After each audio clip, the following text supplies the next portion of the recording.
자, 이 제목은 미국 존스 홉킨스 공중보건대학의 앨리시어 과야르 박사가 비타민 보충제에 돈을 쓰지 말라고 하면서 내과학 회부지라는 유명한 저널에 달았던 제목입니다.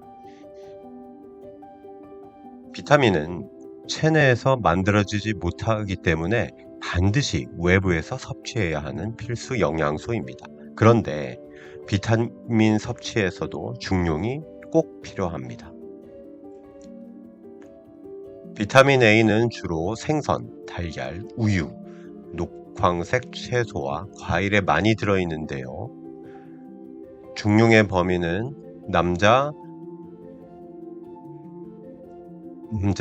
700에서 800 마이크로그램, 여자는 550에서 650 마이크로그램입니다.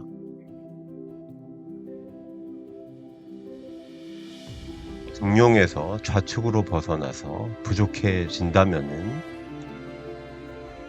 야맹증, 안구 건조증, 면역 기능 저하가 나타날 수 있습니다.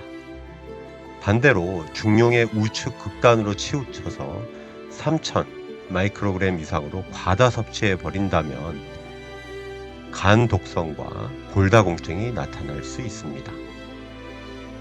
비타민 C는 감귤류, 브로콜리, 키위 등에 많이 들어있는데요. 하루 권장 섭취량이 100mg입니다. 중용에 못 미쳐 모자라게 되면은 괴혈병, 멍, 잇몸 출혈, 면역 기능 저하가 잘 나타나게 됩니다.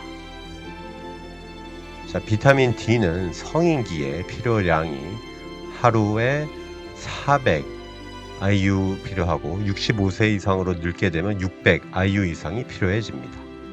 비타민 D는 주로 햇빛을 직접 쐰으로써 피부를 통해 합성하는데요. 생선, 그리고 치즈, 달걀, 버섯도 비타민 D를 함유하고 있습니다. 모자란다면 어린이의 구루병, 성인기의 골다공증과 골절 위험과 연관이 있는 것이 비타민 D 좌측 극단에 말합니다. 따라서 예전부터 비타민 부족에 관심이 집중되었습니다. 현재에도 그렇죠. 특히 엽산, 비타민 B6과 12, 그리고 비타민 C의 부족은 DNA 손상을 일으키고 따라서 암으로 가는 길을 터줄 수 있습니다. 그런데 부족한 것에 대한 두려움으로 인해 촉발된 비타민 보충은 이제 중용을 넘어서 과도한 극단으로 나아가고 있습니다. 균형 잡힌 식사를 통해 필요한 대부분의 비타민이 보충될 수 있다는 객관적인 정보에도 불구하고 현대인들은 2명 중 1명 이상이 보충제를 복용하고 있습니다. 비타민의 하루 필요 권장량은 사실 생각보다 얼마 되지 않습니다. 다시 말해서 건강하게 식사 생활을 영위하는 사람들은 따로 보충제가 필요하지 않습니다. 현재까지의 의학 근거들을 보면 만성 질환들을 예방하고자 비타민을 인위적으로 과다 보충하는 것은 이카로스처럼 과욕에 그칠 가능성이 높지요. 메가도스의 과용량을 한꺼번에 주입하는 것은 하루 섭취 권고량보다 훨씬 더 많은 양인 수배 이상을 몸에 주입하는 것입니다. 많을수록 좋다. 다다익선에 기초한 비타민 과다 복용의 근거는 다음과 같습니다. 첫째, 신체 내 농도가 올라가면 그만큼 효과가 클 것이라는 양리학적 근거입니다. 두 번째, 비타민이 심혈관 질환, 암 같은 만성질환 예방에 도움을 주는 분자생물학적 또 생리적 기전이 명확하다는 것이 근거입니다. 두 번째 근거입니다. 하지만 둘 다 틀릴 수 있습니다. 첫째 근거, 즉 농도가 높을수록 효과가 크다는 것이 틀린 이유는 다음과 같습니다. 혈중 비타민 농도를 평균보다 훨씬 더 높인다고 더 좋은 효과가 나타나는 것은 아닙니다.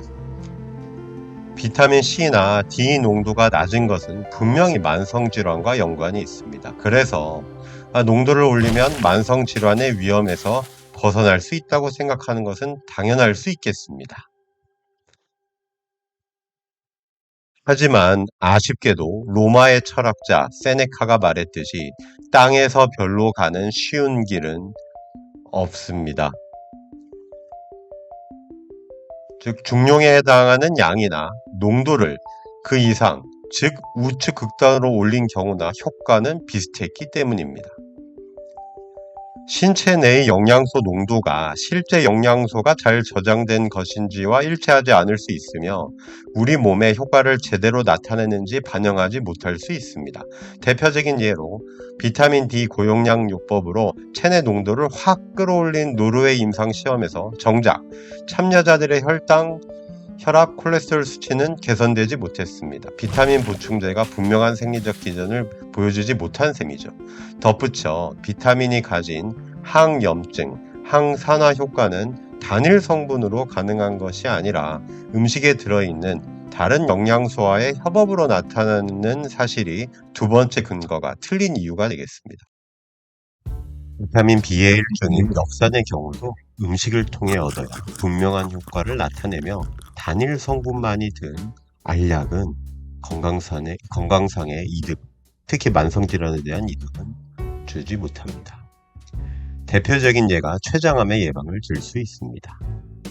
특히나 식이 패턴이 건강하지 못한데 이를 영양 보충제로 해결하려는 것은 편협한 해결책이 될 수밖에 없습니다. 또한 비타민 과다 복용의 부작용은 생각보다 드물지 않습니다.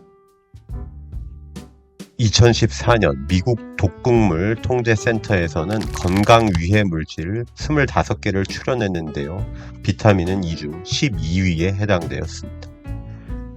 주요 비타민에 대한 과욕이 부를 수 있는 부작용은 다음과 같습니다. 생각보다 많은 것을 알 수 있겠습니다. 자, 먼저 비타민 C입니다. 고용량 섭취는 과산화수소증으로 이어져서 결과로 혈뇨 및 신장 결석을 일으킬 수 있습니다. 또한 비타민 C 보충제를 하루 2000mg, 즉 2g 이상 투여하는 것은 위장관에서의 삼투 현상을 자극해서 설사, 그리고 메스꺼움, 또 복부 경련을 유발할 수 있습니다. 비타민 B도 지나치면 독이 될 수 있습니다. 비타민 B6 보충제를 오랫동안 과량 복용을 한다면은 그 결과로 감각신경병, 피부질환, 그리고 소화기 증세에 시달릴 수 있습니다. 또한 비타민 B를 고령에서 과량 복용 시에는 오히려 골절의 위험 증가도 올 수 있습니다. 세 번째, 비타민 D입니다. 메가도스는 고칼슘 혈증을 일으켜서 구토, 변비, 체중 감소를 일으킬 수 있습니다. 또한 칼슘과 인을 체내에 침착시켜서 신장 결석의 유발 원인이 되기도 합니다. 호주의 멜버른 의대 연구팀은 고령자들에게 비타민 D 고용량 주사요법을 시행했습니다. 가을하고 겨울에 시행을 했는데요. 그 이유는 가을, 겨울에 햇빛 노출이 어렵다는 점을 연구진들이 착안한 것입니다. 그런데 그 투여한 비타민 D 양이 어마어마하였으니 1년간의 보충량에 해당되는 50만 IU였습니다. 참가자들이 당연히 높은 체내 비타민 농도를 당연히 보였고요. 따라서 연구진들은 체내 농도가 높으니 골절의 위험 또한 감소할 거야 하고 기대하였습니다.